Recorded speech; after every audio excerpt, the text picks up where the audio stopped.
ऋषभ बैठ के दूसरी तरफ खड़ा था जिस तरफ नन्ही की पीठ थी।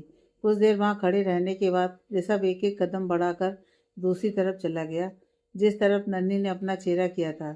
ऋषभ ने देखा नन्ही आंखें बंद कर सो रही थी। फिर ऋषभ की नज़र बेद पर गई जो नन्ही से चिपक कर सो रहा था। ऋषभ ने बेद के बालों को सहलाया और मुड़कर जाने लगा। नन्ही को ऋषभ की करीबी का एहसास हो गया तो उसकी आंखें कस गईं। 2 कदम चलकर ऋषभ ने मुड़कर देखा। उसे नन्ही के चेहरे में हरकत दिखाई दी। नन्ही अपनी आंखें कसकर बंद कर अपने एक हाथ से अपनी साड़ी के पल्लू को नोच रही थी। माथे पर उभरी पसीने की कुछ बूंदें चमक रही थीं। ऋषभ मुड़कर फिर से बेड के पास घुटनों के बल बैठ गया और नन्ही के माथे पर उंगली फिराते हुए, जानता हूँ नाटक कर रही हो तुम सोने का। सो नहीं रही। तुम्हारे माथे का पसीना बता रहा है तुम्हारे अंदर क्या चल रहा है। तुम्हारे अपनी साड़ी पर हाथ की पकड़ बता रही है कि किस द्वंद से जूझ रही हो तुम। फिर भी कोशिश अच्छी थी यह जताने की कि मेरा तुम्हारे आसपास होने से तुम्हें कोई फर्क नहीं पड़ता। ऋषभ ने कहा और उठकर खड़ा हो गया। ऋषभ की बात खत्म होते ही नन्ही ने अपनी आंखें खोली। सामने ऋषभ को ना देखकर वो उठकर बैठ गई। नन्ही ने साड़ी के कोने से अपने माथे का पसीना पोंछा और नजरें घुमाकर देखा तो ऋषभ दूसरी तरफ उसके बिल्कुल पास बैठा था। ऋषभ को अपने इतने करीब देखकर नन्ही पीछे होने लगी। नन्ही की आंखों के सामने अतीत के कुछ पल घूमने लगे। नन्ही ने कसकर अपनी आंखें बंद कर लीं और अपने हाथों से बेड पर बिछी चादर को कसकर पकड़ लिया। ऋषभ नन्ही के चेहरे को एकटक देख रहा था। वो ना आगे बढ़ा ना ही उसने कोई हरकत की, बस नन्ही को डरे सहमे हुए देख रहा था। कुछ पल बाद कोई आवाज़ न आने पर ना ही कोई हरकत होने पर नन्ही ने आंखें खोली तो ऋषभ थोड़ा पीछे हटकर नन्ही के सामने बैठा था और मुस्कुराकर उसके चेहरे की तरफ देख रहा था। नन्ही ने ऋषभ के चेहरे पर मुस्कुराहट देखी। पहले तो उसे हैरानी हुई, लेकिन फिर हिराकत से उसने नज़र झुका ली और अपनी साड़ी ठीक करने लगी। ऋषभ ने नन्ही को असहज देखा तो उठकर बेड से नीचे उतर गया और उसके सामने खड़े होकर उसे देखने लगा। नन्ही ने अपना चेहरा फेर लिया। आज भी मेरा तुम्हारे करीब आना तुम्हें अंदर तक डरा देता है। जानता हूँ काम ही ऐसा किया है मैंने, लेकिन मैं यही सोच रहा हूँ कि तुम क्या दिखाने की कोशिश कर रही हो। समझना चाह रहा हूँ तुम्हें। मैं जानता हूँ मेरा तुम्हारी नज़रों के सामने होना तुम्हें हर पल कमज़ोर करता है। फिर भी तुम आराम से मेरे साथ आ गई।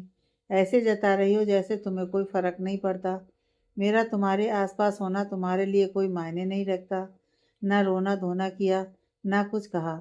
वैभव के मॉम डैड को बचाने के लिए तुमने साइन तो कर दिए, लेकिन तुम्हारी आंखों में निडरता देखी है मैंने। पर अभी अभी मैंने तुम्हें टूटते हुए भी देखा है।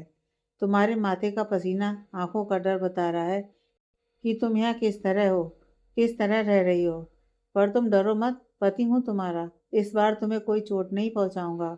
एक बार चोट पहुँचाकर गलती कर चुका हूँ, दोबारा वह गलती नहीं करूँगा। मोहब्बत मोहब्बत करता हूँ तुमसे और अब उस मोहब्बत के लिए कुछ भी करूँगा। मेरी पत्नी और मेरे बच्चे के लिए कुछ भी करेगा ये ऋषभ राय। नन्ही ने एक बार ऋषभ की ओर देखा और बिस्तर से नीचे आकर खिड़की की तरफ चली गई और बंद शीशे में से बाहर देखने लगी। तुम आज भी इतने साल बाद भी वही नन्ही हो, वही जरा भी नहीं बदली। तब भी कुछ नहीं कहती थी, आज भी तुम्हारी जुबान पर ना तो कोई शब्द है, ना नफरत के शब्द, ना प्यार के शब्द। कैसे कर लेती हो तुम ये सब? कैसे सह लेती हो इतना कुछ? कितना बुरा किया तुम्हारे साथ, लेकिन फिर भी तुम चुपचाप चली आई मेरे साथ। डर नहीं लगा तुम्हें कि तुम उसी ऋषभ के पास जा रही हो जिसने तुम्हें इतना दर्द दिया है? ऋषभ ने नन्ही के पास आकर उसी शीशे में से बाहर देखते हुए कहा। नन्ही जो कब से ऋषभ की बातें सुन रही थी, उसने नजरें घुमाकर ऋषभ के चेहरे की ओर देखा और व्यंग से मुस्कुराकर, मैं तो बदल चुकी हूँ, बस आपको ही समझ नहीं आ रहा। आपने जो मेरी आंखों में निडरता देखी है, वह मेरे प्यार की निडरता थी जो मैं अपने पति वैभव से करती हूँ। और आपने जो डर देखा है वह किसी गैर आदमी के मेरे करीब आने की वजह से मेरी आंखों में उतर आया था। पर आप आज भी नहीं बदले, आज भी आप वही हो। सिर्फ मुझे दर्द और तकलीफ ही दे सकते हैं आप, और कुछ नहीं। अगर मैं आपके साथ नहीं आती तब भी आप मुझे तकलीफ ही देते, लेकिन वह तकलीफ मेरे साथ साथ आप मेरे पति को भी देते हैं। इसलिए मैं आपके साथ चली आई, क्योंकि मेरे लिए मेरी खुशी से बढ़कर वैभव की खुशी है, वैभव की दोस्ती, वैभव का प्यार, वैभव का साथ मेरे जीवन की पूर्णता है। मैं नहीं चाहती कि मेरी वजह से वैभव के परिवार पर उसके मम डैड पर कोई तकलीफ आए, इसलिए वैभव के लिए मैं आपके साथ चली आई। जानती हूँ मेरे बिना मेरे वैभव अधूरे हैं, लेकिन मेरे लिए इतना ही काफ़ी है कि वह ठीक हैं। वह जहाँ भी रहे ठीक रहे। वह जानते हैं कि मैंने जो किया ठीक किया है। हर बात हर काम में वह हमेशा मेरा साथ देते हैं।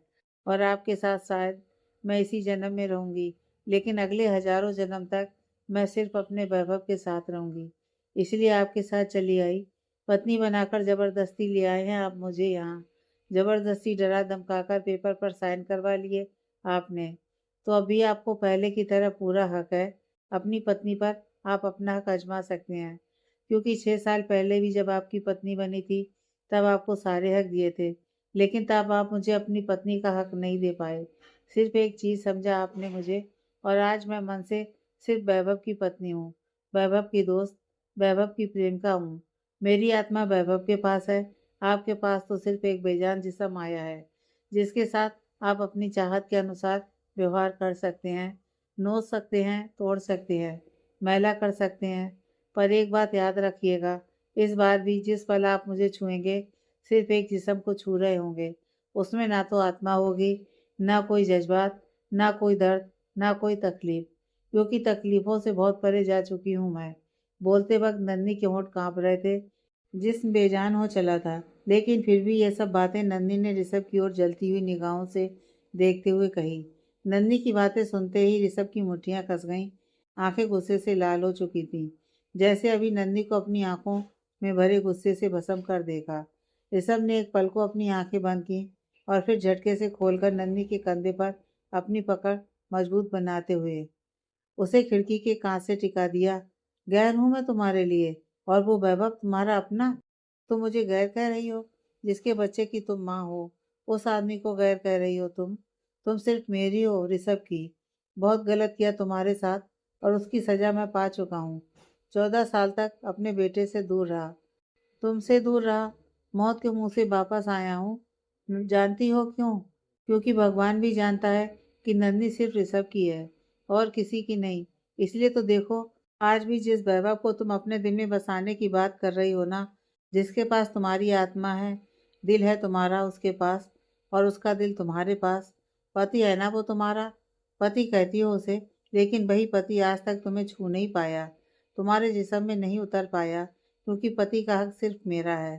तुम्हारे कह देने से वैभव तुम्हारा पति नहीं हो जाता, क्योंकि सबसे पहले तुम मेरी पत्नी बनी थी, और हम दोनों ने पति पत्नी के रिश्ते को बनाया था।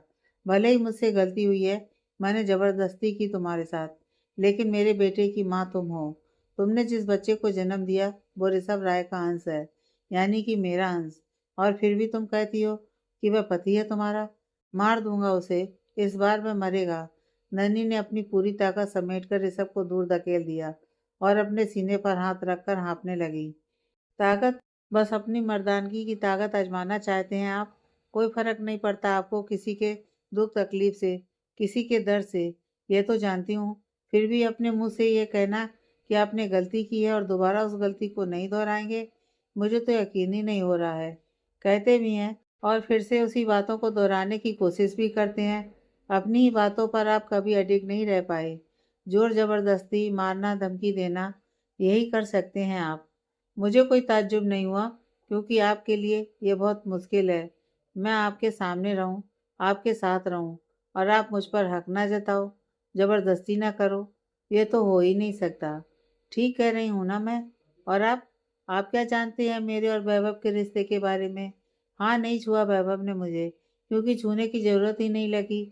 उन्होंने मुझ पर कभी जोर आजमाइश नहीं की, कभी मुझ पर हक नहीं जताया। जानते हो क्यों?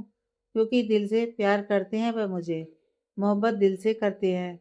मेरे और वैभव के बीच पति पत्नी का रिश्ता हो या ना हो, लेकिन हम एक ऐसे बंधन में बंध चुके हैं जहाँ ना कुछ पाने की इच्छा है ना खोने की।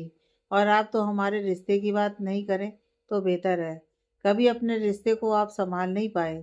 नन्ही ने गुस्से भरी आंखों से ऋषभ को देखते हुए कहा। ऋषभ फिर से आगे आया और अपने एक हाथ से नन्ही का मुंह दबाया और दूसरे हाथ से उसकी कमर पकड़कर अपने करीब करके अपने दांत पीसते हुए, संभाल तो रहा हूँ, कह तो रहा हूँ, अब संभाल लूंगा तुम्हें और अपने बच्चे को। समझी तुम? बाकी लोगों की मुझे परवाह नहीं। किस काम के वो रिश्ते जिन्होंने मेरे मरने की खबर जानते हुए मेरी पत्नी की शादी किसी और से होने दी? किस काम के रिश्ते? नहीं मानता किसी रिश्ते को। मानता हूँ तो सिर्फ तुम्हें। तुम्हारे साथ जो रिश्ता है उसे निभाना चाहता हूँ अब मैं। मरकर भी मर नहीं पाया। मैं 4 साल से अपने जिस्म पर जख्म लिए पड़ा रहा। हर पल सिर्फ इस आस में ठीक होते ही तुम्हारे पास आकर माफ़ी मांग लूँगा। सपने देखता रहा कि कब तुमसे और अपने बच्चे से मिलूँगा। लेकिन तुमने क्या किया? तुमने मेरे जाते उस वैभव से शादी कर ली। उसकी पत्नी बनकर खुशी-खुशी जीवन बिताने लगी। मेरे बारे में एक बार भी नहीं सोचा। लेकिन मैं मरा नहीं। इस दिल ने मुझे ज़िंदा रखा, जिसमें तुम धड़कती हो मेरी धड़कन बनकर। अब तुम इसे मेरी मोहब्बत समझो, मेरी जिद समझो या मेरा जुनून, लेकिन तुम सिर्फ मेरी हो, मेरी। नन्ही आंखों में आंसू और दर्द लिए ऋषभ को देख रही थी। उसने खुद को छुड़ाने की जरा भी कोशिश नहीं की, चुपचाप सारी बातें सुन रही थी। ऋषभ ने नन्ही की आंखों में बहते हुए आंसू देखे तो उसने नन्ही की कमर को छोड़कर दोनों हाथों से नन्ही का चेहरा अपने हाथों में थाम उसके चेहरे के करीब अपने होठ ले गया। नन्ही ने डर के मारे अपनी आंखें बंद कर लीं। नन्ही की बंद आंखें देख ऋषभ ने नन्ही को छोड़ दिया और उसकी बाह से पकड़कर उसे खिड़की के लेफ्ट साइड लगे सोफे पर धक्का दिया और उसके ऊपर झुकने लगा। ऋषभ ने इतनी जल्दी में सब कुछ किया कि नन्ही को कुछ समझ ही नहीं आया। उसने सोफे को एक साइड से कसकर पकड़ लिया और अपना चेहरा घुमा लिया। नन्ही की नजरें अनायासी बेड पर सोए बेद की ओर चली गईं और उसकी आंखों में आंसू बहने लगे। ऋषभ ने नन्ही के ऊपर झुके हुए एक हाथ सोफे पर रख दूसरे हाथ से नन्ही के चेहरे पर आए बालों को हटाया और उसके सर के पीछे अपना हाथ लगाकर उसका चेहरा अपनी तरफ किया।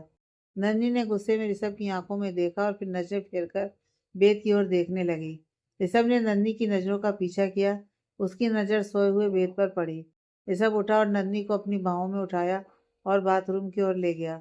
नन्ही को बहुत कुछ गलत होने की आशंका ने घेर लिया। नन्ही अपनी आंखें खोलने की हिम्मत भी नहीं कर पा रही थी। मन ही मन में कुछ चमत्कार होने की प्रार्थना कर रही थी, क्योंकि नन्ही जानती थी कि अगर वह विरोध करेगी तो ऋषभ उसके साथ हद से ज़्यादा गलत करने पर उतर जाएगा। इसलिए वह खामोश रही। नन्ही के ज़हन में वैभव चल रहा था। आंखों के आगे वैभव के साथ बिताए हुए पल किसी रील की तरह चल रहे थे। ऋषभ ने एक पैर से बाथरूम का दरवाज़ा खोला। बाथरूम में जाकर नन्ही को अपनी बाहों से नीचे उतारा और बाथरूम का दरवाज़ा अंदर से लॉक करने लगा। नन्ही ऋषभ को एकटक देख रही थी। डर के मारे उसका गला सूख रहा था। सारा बदन कांप रहा था। चेहरा पसीने से भरा हुआ था। ऋषभ मुड़कर धीरे धीरे कदम बढ़ाकर नन्ही की तरफ आने लगा। नन्ही पीछे की तरफ जाते हुए दीवार से सट गई। ऋषभ नन्ही के पास आया और अपना एक हाथ दीवार पर रखकर नन्ही की आंखों में झांकने लगा। नन्ही चेहरा एक साइड घुमाकर अपने दोनों हाथों से अपनी साड़ी को कसकर पकड़े पकड़े हुए अपना एक पैर दूसरे पैर पर मसल रही थी। क्या हुआ? डर लग रहा है? रोकोगी नहीं? विरोध नहीं करोगी मेरा? छू रहा हूँ तुम्हें, फिर से तुम्हारी इजाज़त के बगैर। सोचो क्या नहीं कर सकता तुम्हारे साथ मैं, और तुम कुछ नहीं कर पा रही हो, और ना ही वह तुम्हारा पति जिसे तुम अपना पति कहती हो। क्यों नहीं आया वह तुम्हें ले जाने? इतनी मोहब्बत करता है तो ले जाए तुम्हें यहाँ से। लेकिन वह भी जानता है उसने गलत किया है तुमसे शादी करके। बस कुछ ही पलों में तुम्हें फिर से अपना बना सकता हूँ मैं। अब तुम कुछ नहीं कर पाओगे, ऋषभ ने नन्ही के चेहरे पर अपनी नज़र बनाए हुए कहा। नन्ही एक साइड से निकलकर जाने लगी तो ऋषभ ने अपना दूसरा हाथ भी दीवार पर रख दिया। नन्ही ने फिर से ऋषभ के चेहरे की ओर देखा और नजरें झुका लीं। ऋषभ की उंगलियां नन्ही को अपनी गर्दन पर महसूस हुई तो नन्ही ने गुस्से से घूरते हुए ऋषभ को देखा। ऋषभ फर्श पर घुटनों के बल बैठ गया और नन्ही की कमर पर अपनी उंगलियां चलाने लगा। नन्ही ने अपने दोनों हाथ पीछे दीवार से लगाए और छत की तरफ देखते हुए अपने आंसुओं से भरी आंखें बंद कर लीं, जिससे नन्ही की आंखों के आंसू उसके गाल पर लुढ़क गए। ऋषभ की उंगलियों का स्पर्श अपने पेट पर महसूस करते ही नन्ही सिसक पड़ी थी। ऋषभ ने गर्दन उठाकर ऊपर देखा तो उठकर खड़ा हो गया। 2 कदम पीछे जाकर नन्ही के चेहरे की ओर देखने लगा। नन्ही बहते आंसुओं के साथ आंखें बंद किए ऊपर की ओर चेहरा कर खड़ी थी। कुछ देर तक कोई हलचल न होने पर नन्ही ने आंखें खोलकर देखा तो ऋषभ उसके सामने थोड़ी दूर पर खड़ा था। ऋषभ के चेहरे पर टेढ़ी सी मुस्कान देखकर नन्ही का दिल जल उठा। नन्ही ने फिर से चेहरा घुमा लिया और उसी तरह दीवार से सटकर खड़ी रही। ऋषभ अपने दोनों हाथ सीने पर रख नन्ही को देखा। बस टूट गई हिम्मत? बिखर गई तुम? बस इतनी निडरता थी तुम्हारे प्यार की, तुम खुद को बचा भी नहीं सकती। ऋषभ ने नन्ही को घूरते हुए कहा। नन्ही गुस्से भरी निगाहों से ऋषभ को देखा, फिर अपना साड़ी का पल्ला अपने कंधे से नीचे सरकाते हुए, मुझ में निडरता है या हिम्मत, विरोध है या सहमति, इस बात से आपको कोई फर्क नहीं पड़ता। इसलिए आप जो हक जताना चाह रहे हैं, जो करना चाहते हैं, उसके लिए मैं आपको कभी नहीं रोकूंगी, क्योंकि आपकी हद मैं जानती हूँ। इसलिए आप अपना हक जता सकते हैं, क्योंकि आपको मेरे दर्द से कोई फर्क नहीं पड़ता। पहले भी दे चुके हैं, आज भी देने वाले हैं, तो फिर देरी क्यों? इस बार नन्ही ने ऋषभ की निगाहों का अपनी निगाहों से सामना करते हुए कहा। ऋषभ ने नन्ही की बात सुनी और जल्दी से उसके करीब आकर अपने हाथ से उसका चेहरा दबाया और उसके चेहरे के करीब बढ़ने लगा। फिर एक पल को आंखें बंद की और पीछे हटकर नन्ही की साड़ी का पल्ला उठाया और उसे कवर करते हुए उसे दो पल ठंडी आंखों से देखा और बाथरूम का दरवाज़ा खोल बाहर आ गया। नन्ही ने अपने दोनों हाथ अपने मुंह पर रखे और दीवार के सहारे ही सटकर नीचे बैठकर रोने लगी। ऋषभ बाहर आया, एक नज़र वेद को देखा और बाहर जाने को हुआ। तभी वेद की नींद खुली। उसने जाते हुए ऋषभ को देखा और अपनी मम्मा को आवाज़ देने लगा। ऋषभ ने मुड़कर वेद की ओर देखा और उसके पास आ गया। उसकी एक गाल पर अपना हाथ रखते हुए प्यार किया। अंकल, ना पापा, मम्मा कहाँ है? वेद ने डरते हुए ऋषभ से पूछा। तुम्हारी मम्मा अभी आ जाएंगी, बाथरूम में है। ऋषभ ने बाथरूम के दरवाजे की ओर देखा। नन्ही अंदर ही बैठी थी। ऋषभ बाथरूम के दरवाजे के पास गया और दरवाजा खटखटाया। वेद उठ गया है, ऋषभ बोला। नन्ही ने सुनकर सर उठाया और अपनी आंखें साफ की और उठकर अपनी साड़ी ठीक करने लगी। बाथरूम में लगे मिरर से उसने खुद को देखा। चेहरा बिल्कुल बेजान हो गया था, आंखें लाल हो गई थी। नन्ही ने पानी के कुछ छींटे चेहरे पर मारे और पास पड़े टिश्यू पेपर से अपना चेहरा साफ कर वह बाहर आ गई। बाहर आकर ऋषभ को बेड के पास देखा तो उसके कदम ठिठक गए। वह वहीं खड़ी हो गई। ऋषभ ने नन्ही को दूर खड़े देखा तो पीछे हट गया और नन्ही को इशारा किया। नन्ही आकर बेड के पास बैठ गई और उसे गले से लगा लिया। ऋषभ दूर खड़ा उन दोनों को देखने लगा। मम्मा, आप कहाँ चली गई थी? और आपका चेहरा, आप रो रही थी? वेद ने मासूमियत से नन्ही के चेहरे की ओर देखते हुए कहा। मैं अभी उठी थी ना, तो बाथरूम में गई थी और नींद नहीं आई ना रात को अच्छे से, इसलिए आंखें लाल हो गईं। मैं रो नहीं रही थी, नन्ही ने प्यार से वेद के सर पर हाथ फेरते हुए कहा। मुझे पता है मम्मा, आपको पापा की याद आ रही है ना? वेद नन्ही के चेहरे पर अपना हाथ रखते हुए कहा। वेद की बातें सुनकर नन्ही की आंखें बड़ी हो गईं। वहीं दूर खड़े ऋषभ की आंखों में गुस्सा उतर आया। नन्ही चेहरा घुमाकर ऋषभ को देखा। उसकी आंखों में गुस्सा देखकर नन्ही ने वेद की तरफ देखकर पलकें झपकाईं और ऋषभ की ओर देखने का इशारा किया। वेद ने मासूमियत से ऋषभ की ओर देखा और चुप होकर नन्ही के सीने से लग गया। ऋषभ आगे बढ़ा और वेद के पास बैठ गया। वेद ने नजरें उठाकर ऋषभ को देखा और फिर से नन्ही के सीने से लग गया। ऋषभ ने वेद की कलाई पकड़ी और उसे अपनी तरफ खींचा और उसका चेहरा अपने दोनों हाथों में भरकर, मैंने तुम्हें उस दिन भी कहा था ना वेद, तुम्हारा पापा मैं हूँ और वैभव नहीं, इसलिए तुम्हें और तुम्हारी मम्मा को उसकी याद कभी नहीं आनी चाहिए, समझे तुम? ऋषभ ने गुस्से से कहा। नंदी ने ऋषभ के हाथ पर अपना हाथ रखते हुए धीरे से वेद की कलाई छुड़ाई और वेद को अपनी बाहों में लेकर, बच्चा है ये, आपके गुस्से से डर जाएगा। मैं आपके आगे हाथ जोड़ती हूँ, मैं इसे समझा दूंगी। नन्ही ने ऋषभ के आगे हाथ जोड़ते हुए कहा। ऋषभ ने एक नज़र वेद को देखा और उठकर कमरे से बाहर चला गया। वेद की आंखों से आंसू निकल आए थे। नन्ही ने वेद का चेहरा अपने हाथों में भरा और आंसू साफ करते हुए कहा, वेद बच्चा, प्लीज आप कुछ नहीं बोलोगे। मैं नहीं चाहती कि आपको कोई हार्म करे, आपको कोई गुस्सा करे। प्लीज आप वैभव पापा का नाम तब तक नहीं लोगे जब तक हम उनके पास नहीं चले जाते। नन्ही ने प्यार से वेद को समझाते हुए कहा। सॉरी मम्मा, मैं अब ऐसी कोई बात नहीं करूँगा जिससे वह अंकल गुस्सा हो जाए। तभी दरवाजे पर आहट हुई। नन्ही दरवाजे के पास आई। दरवाज़ा खुला था पर वह आदमी बाहर ही खड़ा था। नन्ही ने दरवाज़ा खोला और बाहर देखा तो वह आदमी जूस लिए खड़ा था।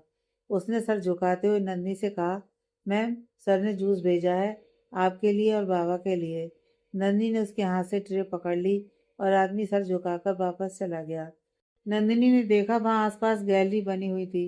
नंदिनी ने आगे जाकर रेलिंग से नीचे देखा तो ऋषभ हॉल में किसी लड़की के साथ बैठा था और गुस्से से बातें कर रहा था। नन्ही ने चारों तरफ नजर घुमाई तो बहुत सारे आदमी गन लिए खड़े थे। नन्ही हॉल में बैठी लड़की की बातें सुनने लगी, पर ऊंचाई होने के कारण उसे कुछ सुनाई नहीं दे रहा था और उस लड़की की पीठ नन्ही की तरफ थी। ना तो उसका चेहरा देख पा रही थी, ना ही उसकी बातें सुन पा रही थी। लेकिन तभी एक आदमी नन्ही के पास आया। मैम प्लीज आप रूम में चले जाइए, सर ने मना किया है आपको बाहर आने के लिए। नन्ही ने एक जलती सी निगाह उस आदमी पर डाली और जूस के गिलास लेकर अपने रूम में चली गई। रूम को अंदर से लॉक किया और जूस लेकर बेद के पास आ गई। बेद को जूस पिलाया और अपना गिलास साइड में रख दिया और सोचने लगी। आज तो बच गई, लेकिन आगे क्या होगा? मुझे कुछ समझ ही नहीं आ रहा है। कहीं वैभव की बात ठीक तो नहीं थी? मैंने यहाँ आकर कोई गलती तो नहीं कर दी? क्योंकि ऋषभ बहुत भयानक है, कब क्या कर जाए कुछ नहीं पता। फिर पता नहीं आज क्यों चले गए। अगर उन्होंने फिर से वही सब करने की कोशिश की तो मैं कैसे रहूंगी? मुझे जल्दी से कुछ ना कुछ करना होगा और वैभव को सब बताना होगा। शायद आज ही फिर से मैं उसी दौर से गुजरती जिस तरह पहले गुजर चुकी हूँ। लेकिन इस बार तो मैं खुद वहीं आ गई हूँ जहाँ मुझे कभी नहीं होना चाहिए था। लेकिन नहीं, अब मैं ऋषभ को ऐसा कुछ नहीं करने दूंगी। उनकी हर बात का विरोध करूंगी। लेकिन मेरे विरोध को नहीं माने तो? कहीं आज मेरा विरोध नहीं करने पर ही तो उन्होंने मेरे साथ कोई गलत हरकत नहीं की। हो सकता है अगर मैं विरोध करूं तो वह फिर से मेरे साथ। नहीं नहीं, मैं ये क्या सोच रही हूँ? ऐसा नहीं हो सकता। इस बार अगर उन्होंने कुछ ऐसा किया तो मैं खुद अपने हाथों से अपनी जान ले लूंगी। और मुझे नहीं लगता वेद के सामने कुछ ऐसी हरकत करेंगे। मुझे खुद को बचाना ही होगा। मुझे कुछ सोचना ही होगा। नन्ही अपनी सोच में गुम थी। तभी दरवाजे पर फिर से आहट हुई। वेद बेड पर बैठा चिप्स खा रहा था, जो ऋषभ ने पहले ही उसके रूम में रखवाए हुए थे। नन्ही ने वेद को देखा और उठकर दरवाजा खोलने गई। ऋषभ को देखकर फिर से नन्ही के कदम ठिठक गए और आंखों में डर उभर आया। ऋषभ अपने हाथ में बहुत सारे पैकेट्स लेकर रूम में दाखिल हुआ। उसने वेद के पास जाकर सारे पैकेट्स वेद के आगे रख दिए। वेद ने एक नज़र नन्ही को देखा। नन्ही ने इशारे में अपनी पलकें झपकाईं तो वेद ऋषभ की ओर देखने लगा। ऋषभ एक एक कर पैकेट खोलने लगा और उसमें से खिलौने निकालकर वेद के सामने रखने लगा। खिलौने देखकर वेद की आंखों में चमक आ गई। वेद खिलौनों को अपने हाथ में लेकर खेलने लगा। ऋषभ ने वेद के चेहरे पर खुशी देखी तो अपने हाथ वेद के चेहरे पर हाथ लगाया और पूछा, पसंद आए तुम्हें खिलौने? वेद ने नजरें उठाकर मासूमियत से ऋषभ की ओर देखा और हाँ में गर्दन हिलाई। ऋषभ वेद को गले लगाने को हुआ तो वेद थोड़ा सा पीछे हट गया। ऋषभ ने एक नज़र सामने नन्ही की ओर देखा और वापस वेद को देखने लगा। वेद ने नन्ही की तरफ देखा तो नन्ही ने अपनी पलकें झपकाकर इशारा किया तो खुद ही ऋषभ के सीने से लग गया। ऋषभ वेद को अपने सीने से लगाया और उसकी आंखों में नमी उतर आई। ऋषभ के सीने से लगे हुए ही वेद ने सवाल किया, ये सब खिलौने मेरे हैं पापा? पापा सुनते ही ऋषभ ने वेद को खुद से अलग किया और उसके माथे पर अपने होंठ रख दिए। पहली बार ऋषभ के चेहरे पर मुस्कुराहट बिल्कुल पवित्र लग रही थी। नन्ही ने भी ऋषभ के चेहरे पर मुस्कुराहट देखी तो एक पल के लिए नन्ही के चेहरे पर भी मुस्कुराहट की कुछ लकीरें आ गईं। ऋषभ ने एक नज़र नन्ही को देखा, फिर उसने जल्दी से सारे खिलौने वेद को दिए और कहा, ये सब तुम्हारे हैं, तुम इनके साथ खेल सकते हो। वे सारे खिलौने उठा उठा कर देखने लगा। ऋषभ उठकर नन्ही के पास आया। नन्ही के पैर थरथरा गए। वह 2 कदम पीछे हटने को ही ऋषभ दूसरी साइड मुड़कर बाहर जाने लगा।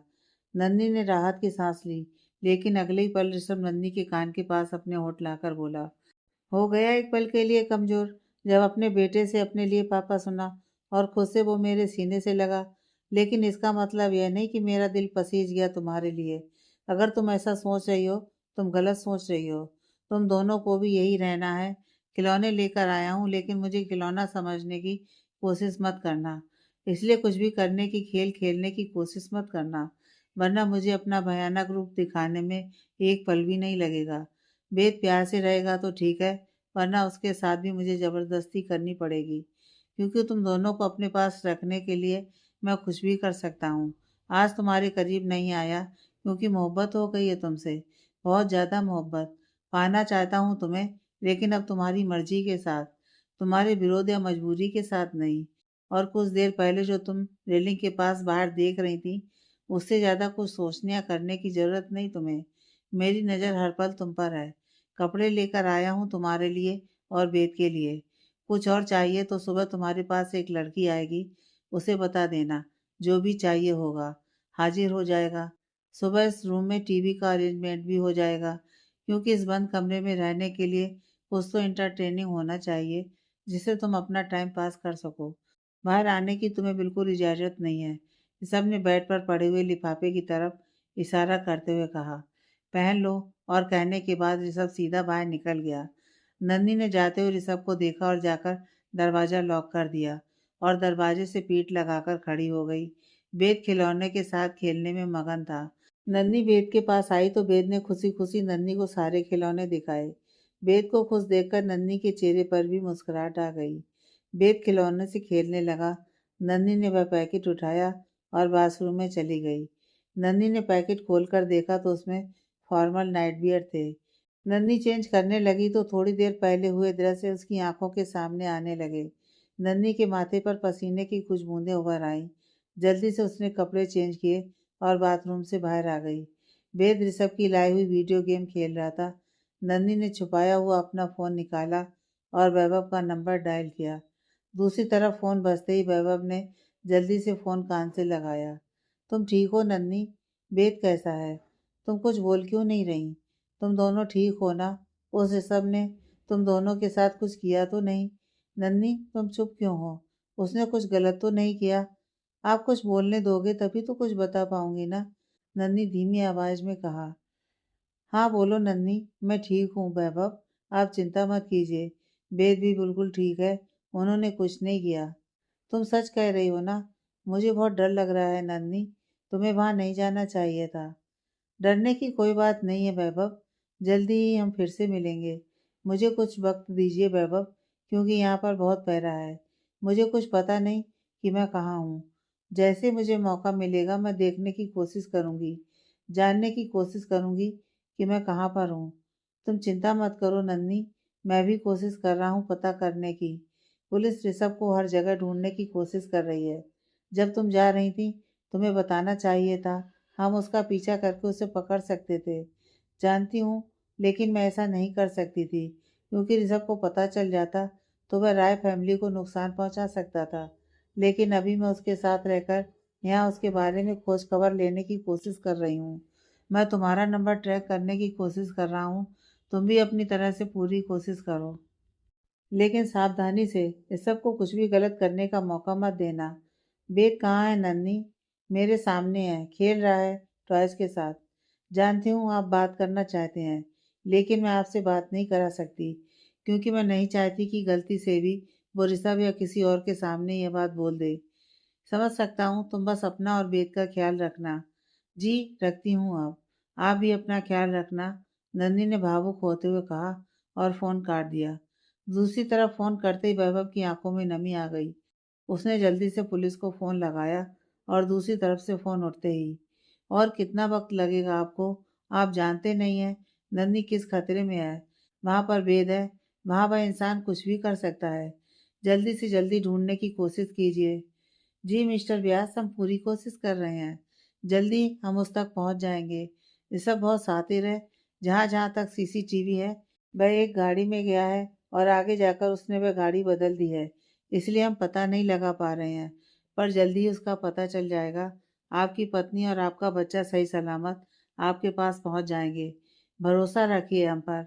वैभव ने हाँ में जवाब दिया और फ़ोन काट दिया और सोफे के पीछे सर लगाकर आंखें बंद कर लीं। नेहा आई और उसने वैभव के कंधे पर हाथ रखा तो वैभव ने मुड़कर देखा। उसकी आंखों में नमी देखकर नेहा उसके सामने आ गई और उसके पास बैठकर उसके हाथ पर हाथ रखकर कहने लगी, जानती हूँ तुम परेशान हो वैभव, हमें जल्दी नन्ही का पता चल जाएगा। मैं कुछ नहीं कर पा रहा नेहा, 2 दिन हो गए और वेद नन्ही का कुछ पता नहीं लग पा रहा है। अगर उन दोनों के साथ कुछ गलत हो गया तो मैं खुद को कभी माफ नहीं कर पाऊंगा। बोलते हुए वैभव खामोश हो गया। रात हो चुकी थी। ये सब नन्ही के रूम में नहीं गया था। उसने एक आदमी के हाथों खाना भिजवा दिया और खुद नीचे अपने कमरे में बैठा था। उसकी आंखों के सामने नन्ही का बेबस चेहरा बार बार दिखाई दे रहा था। उसने अपने दोनों हाथ अपने बालों में धंसाए और ऊपर की ओर देखते हुए, क्यों तुम्हें तकलीफ देते वक्त अब मुझे तकलीफ हो रही है? मोहब्बत तो मैं तुमसे शुरुआत से करता हूँ, लेकिन अब यह मोहब्बत तुम्हारे दर्द में मुझे दर्द क्यों दे रही है? तुम्हारी आंखों के आंसू देखते ही मेरे दिल में टीस क्यों उठने लगती है? क्यों? आज जब तुमने भी विरोध नहीं किया, तब भी मैं तुम्हारे करीब नहीं आ पाया। आना चाहता हूँ तुम्हारे करीब, लेकिन क्यों तुम्हारी मर्जी का इंतजार है मुझे, ये जानते हुए कि मेरे करीब आने में तुम्हारी मर्जी कभी शामिल नहीं हो सकती। दर्द ही इतने दिए हैं कि वह सारे दर्द अब मेरे सीने में उठ रहे हैं। जब जब सुनता हूँ तुम किसी से मोहब्बत करने का बखान अपनी जुबान से करती हो, दिल टूट जाता है मेरा। अब मर जाऊंगा शायद, लेकिन तुम्हें किसी और के साथ नहीं देख पाऊंगा नन्ही। ऋषभ चीख पड़ा था। ऋषभ का रूम गिलास प्रूफ होने के कारण उसकी चीख रूम में ही दबकर रह गई। नन्ही बेद को खाना खिलाकर खाना खाने बैठी थी। उसके गले के नीचे खाना नहीं उतरा, तो उसने थोड़ा सा खाकर बाकी प्लेट साइड में रख दी और बेद को लेकर बेड पर आगे पीछे अधलेटी सी होकर बेद को थपकी देकर सुलाने लगी। कुछ ही देर में बेद सो गया तो नंदी ने उठकर अपने रूम की खिड़की से बाहर देखा। बाहर दो आदमी थे, बाकी सारे आदमी शायद नीचे थे। दोनों आदमी कुर्सी से टेक लगाकर आंखें बंद किए बैठे थे। नन्ही वापस आई और अपने पैरों की पायल और हाथ की चूड़ियां उतारकर टेबल पर रखी और बिना चप्पल पहने रूम के बाहर गई। उसने बाहर दोनों आदमी को देखा तो दोनों खर्राटे मार रहे थे। नन्ही एक साइड सीढ़ियों की तरफ से नीचे जाने लगी। हाल में आकर नन्ही ने देखा कि चारों तरफ अंधेरा ही अंधेरा था। एक लाल रंग की रोशनी वाला छोटा सा बल्ब जल रहा था, जिसकी रोशनी में कुछ भी दिखाई नहीं दे रहा था। लेकिन नन्ही फिर भी आगे बढ़ने की कोशिश करती रही। नन्ही ने चारों तरफ घूमकर देखा तो वहां से कोई पहरेदार नजर नहीं आया। एक रूम की तरफ बढ़ी। रूम के दरवाजे पर खड़े होकर उसने अंदर देखा। रूम के दरवाजे पर बड़ा सा शीशा लगा था। कुछ दिखाई नहीं दे रहा था। नन्ही दोनों हाथ शीशे पर रखते हुए देखने लगी और अंदर बैठा ऋषभ उसे साफ साफ दिखाई देने लगा। ऋषभ सोफे पर पीछे से टेक लगाए आंखें बंद किए बैठा था। नन्ही को उसकी आंखों में बहते आंसू दिखाई दिए। नन्ही दो कदम पीछे हटी और सोचने लगी, यह क्यों रो रहे हैं? कौन सा दर्द है? यह तो सिर्फ दर्द देना जानते हैं, रुलाना जानते हैं। आज खुद रो रहे हैं, वह भी अकेले में।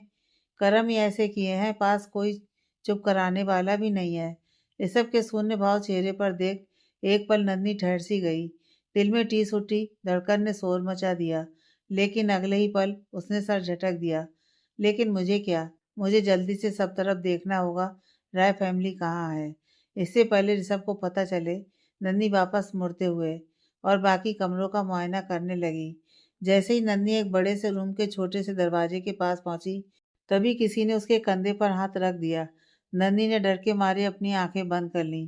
दूसरी तरफ वैभव शराब के नशे में झूमता हुआ ब्यास हाउस के दरवाजे पर खड़ा जोर जोर से घंटी बजा रहा था। नेहा ने आवाज सुनी तो दौड़कर सीढ़ियों की तरफ आई और नीचे हाल में पहुंच गई। राजेंद्र जी, मेघा जी सो रहे थे। नेहा ने उन्हें जगाना चाहा, क्योंकि नेहा असमंजस में थी कि इस तरह बेल कौन बजा रहा है। राजेंद्र जी और मेघा जी नन्ही को लेकर कुछ दिनों से परेशान थे। नेहा ने उन्हें जगाना ठीक नहीं समझा। फिर उसने को सोचा और दरवाजे के पास आ गई। दरवाजे के होल से उसने देखा तो सामने वैभव खड़ा था। नेहा ने दरवाजा खोला। नशे की हालत में वैभव उसके ऊपर आ गिरा। गिरने से वैभव और नेहा के होंठ आपस में टकरा गए। वैभव के नेहा के ऊपर गिरते ही नेहा की आंखें हैरानी से बड़ी हो गईं। वैभव बेहोश हो चुका था। नेहा ने जल्दी से अपने ऊपर से पीछे किया और उठकर बैठ गई।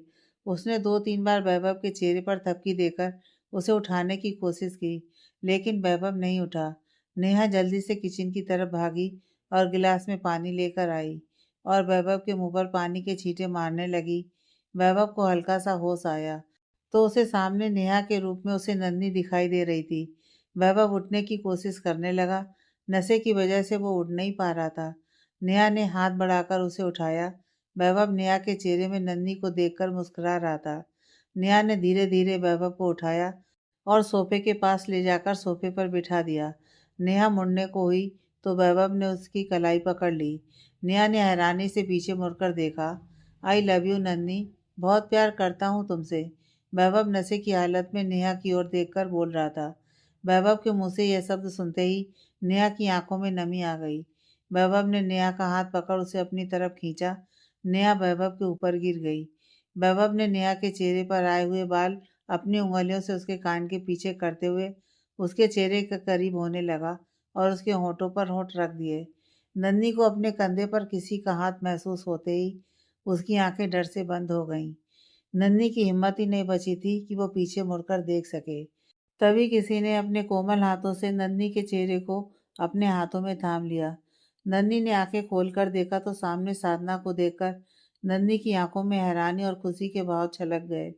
वह दोनों इस वक्त रेड कलर के बल्ब की रोशनी के नीचे खड़ी थी। दोनों को एक दूसरे का चेहरा दिखाई दे रहा था और दोनों के चेहरे पर खुशी और दर्द के मिले जुले भाव उभर आए। नन्ही ने साधना को गले से लगा लिया और रोने लगी। साधना ने नन्ही की सिसकी की आवाज़ सुनी तो उसके मुंह पर हाथ रखकर साइड में ले गई। तुम यहाँ कैसे नन्ही? क्या फिर से ऋषभ भैया तुम्हें जबरदस्ती यहाँ ले आए हैं? साधना ने बेचैनी से कहा। पहले आप बताइए भाभी, आप कैसी हैं? आपको कुछ हुआ तो नहीं? ऋषभ ने आपके साथ कुछ गलत तो नहीं किया? मुझे बताइए ना भाभी, बाकी सब कहाँ हैं? नन्ही ने भी उतनी बेचैनी से साधना से सवाल किया। भाई ने तो मेरे साथ कुछ नहीं किया, लेकिन बोलते बोलते साधना चुप हो गई। बोलो ना भाभी, नेहा ने बताया था ऋषभ के साथ जो लड़की है उसने आपको टॉर्चर किया। आप प्रेग्नेंट हैं, फिर भी ऋषभ को आप पर तरस नहीं आया? प्लीज भाभी बोलिए ना। और परी पर भी? वह परी के साथ कैसे कर सकता है? मैं ठीक हूँ नन्ही, बाकी सबका मुझे पता नहीं। परी यहाँ पर नहीं है, वह तो बोर्डिंग स्कूल में है। पर माँ पापा मुझे कुछ पता नहीं वो सब कहाँ है। हाँ, मुझे टॉर्चर किया जा रहा था ऋषभ की ओर से और उस लड़की की ओर से, लेकिन मैं नहीं जानती कि यह सब क्यों हुआ।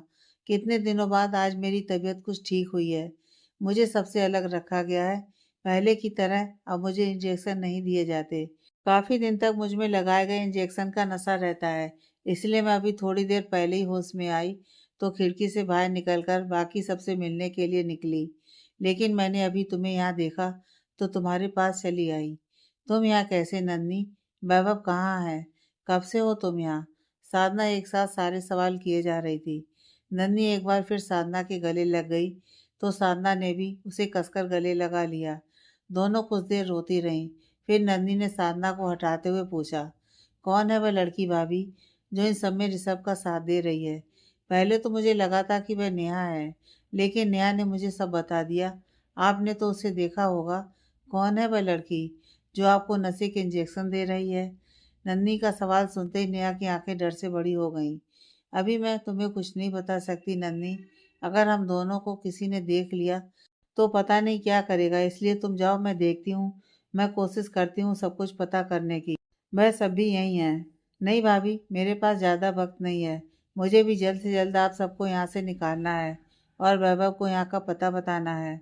मुझे खुद समझ नहीं आ रहा कि मैं इस वक्त कहाँ हूँ, इसलिए हमें साथ मिलकर सबको ढूंढना होगा और यहाँ से निकलना होगा, नन्ही ने कहा। तो साधना ने उसकी बात मानकर कहा, ठीक है, लेकिन हमें जल्दी ही पता करना होगा, वरना अगर किसी को भनक भी लग गई तो हम दोनों के लिए खतरनाक साबित हो सकता है। नन्ही ने हाँ में गर्दन हिलाई और चारों तरफ देखने लगी, लेकिन तभी हवेली का दरवाज़ा धड़ाम से खुला और एक लड़की अंधेरे में ही ऋषभ के कमरे की ओर बढ़ गई। नन्ही और साधना पिलर की ओट में छुप गईं। साधना ने एक नज़र उस लड़की को देखा और फिर नन्ही का चेहरा देखने लगी। नन्ही उस लड़की के चेहरे को देखने की कोशिश कर रही थी, लेकिन वह लड़की सीधा ऋषभ के कमरे के पास चली गई और रिमोट से बटन दबाया तो ऋषभ के कमरे का दरवाज़ा अपने आप खुल गया और वह लड़की कमरे के अंदर चली गई। नन्ही ने हैरानी भरी आंखों से साधना की तरफ देखा और पूछा, क्या यह वही लड़की है? साधना ने हाँ में गर्दन हिला दी। तुम्हें अपने कमरे में जाना होगा नन्ही। अगर उसने तुम्हें यहाँ देख लिया तो पता नहीं क्या करेगी, इसलिए तुम जाओ, मैं कोशिश करती हूँ, मैं ढूंढती हूँ सबको। नहीं भाभी, अब मैं आपको अकेले छोड़कर कहीं नहीं जाऊंगी। इतना बोलकर नन्ही ऋषभ के कमरे की ओर बढ़ गई। साधना उसको रोकने की कोशिश में उसके पीछे गई। दोनों ही ऋषभ के कमरे के बाहर कांच में से अंदर देख रही थी। साधना बार बार नन्ही को खींचकर ऊपर जाने के लिए कहने लगी, लेकिन नन्ही नहीं मानी। नन्ही कमरे में झांक रही थी। अंदर वो लड़की कमरे का सामान इधर उधर फेंक रही थी। ऋषभ चुपचाप उस लड़की को देख रहा था। वह दोनों आपस में क्या बात कर रहे थे, लेकिन कांच की वजह से नन्ही को कुछ सुनाई नहीं दे रहा था। वह लड़की नन्ही की ओर पीट करके खड़ी थी। फिर अचानक ऋषभ उठा और उस लड़की के मुंह पर एक तमाचा मार दिया। वह लड़की उसी में भिन भिन आ गई और नन्ही उस लड़की का चेहरा नहीं देख पा रही थी। लेकिन जैसे वे लड़की गुस्से में वापस मुड़ी और बाहर जाने लगी तो उसे देखकर नन्ही की आंखें हैरानी से फैल गईं। नन्ही अपने सीने पर हाथ रखकर दीवार से सट गई। साधना भी उसके साथ खड़ी हो गई। वह लड़की जल्दी से रूम के बाहर निकली और मेन गेट से बाहर चली गई। नन्ही वहीं दीवार से टिककर निढाल सी बैठ गई। साधना ने नन्ही के कंधे पर हाथ रखा और एक हाथ से उसका चेहरा अपनी तरफ किया। उन दोनों की आंखों से आंसू झरझर बह रहे थे। साधना ने नन्ही को अपने गले से लगा लिया। शांत होने पर नन्ही उठी और ऊपर की तरफ जाने लगी। साधना ने एक नज़र ऊपर जाते देखा और खुद भी अपने रूम में चली गई। गार्ड अभी भी सो रहे थे। नन्ही दबे पांव अपने रूम में आ गई और बेड के पास आकर लेट गई। रोते रोते कब नन्ही की नींद लग गई उसे पता नहीं चला। साधना भी कमरे में बैठी किसी सोच में गुम थी। उसे नन्ही की चिंता सता रही थी और अपने परिवार को ना ढूंढ पाने की टीस मन में उठ रही थी। धीरे धीरे चांद छुपा और सूरज निकल आया। खिड़की में से सूरज की किरणें वैभव के चेहरे पर पड़ी तो वो उठकर बैठ गया। नेहा तभी बाथरूम से नहाकर निकली। वैभव ने नेहा को देखा तो उसकी आंखों में हजारों सवाल उतर आए।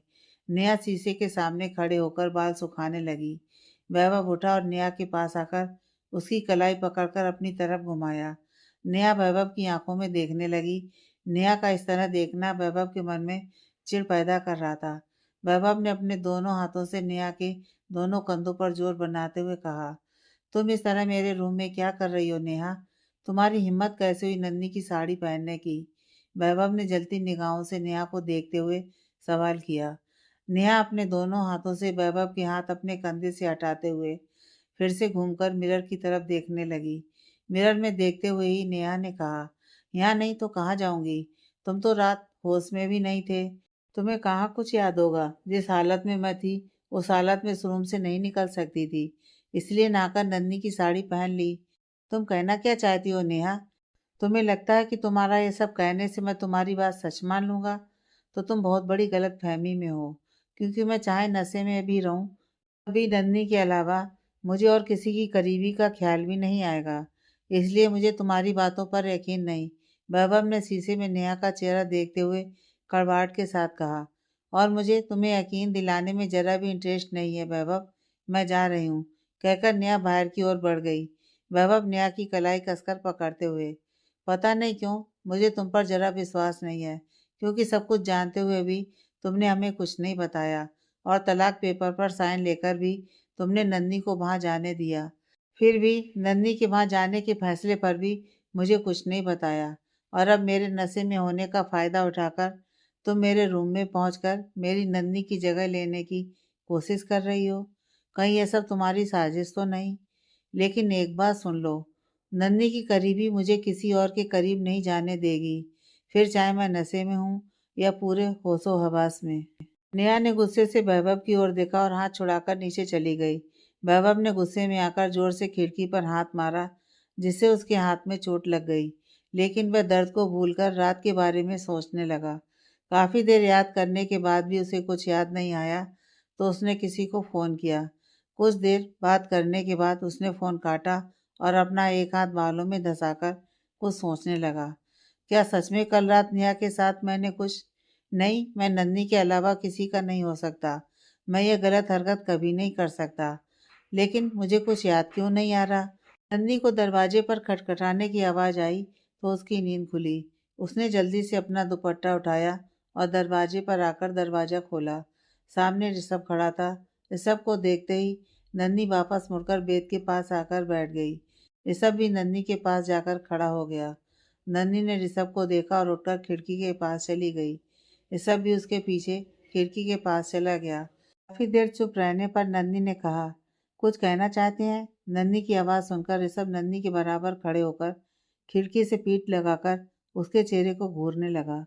नन्ही ने ऋषभ को खुद को घूरते हुए पाया तो वापस मुड़ने लगी तो ऋषभ ने उसका हाथ पकड़कर अपनी तरफ खींच लिया।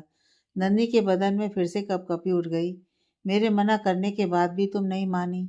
मना किया था ना, रूम से बाहर नहीं निकलोगी, पर तुमने नहीं सुना।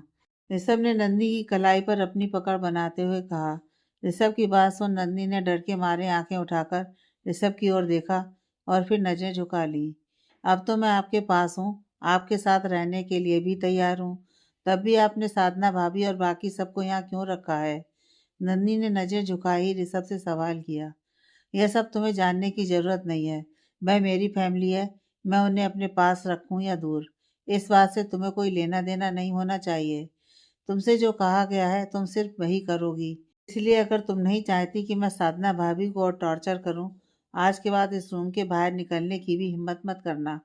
और अब तो तुम जान ही गई हो कि मेरे साथ इन सब में कौन है, इसलिए सबकी सलामती चाहती हो तो चुपचाप आंखें और जुबान बंद करके यहाँ मेरे साथ रहो। ऋषभ ने गुस्से से कहा और रूम से बाहर निकल गया। आगे की कहानी नेक्स्ट पार्ट में।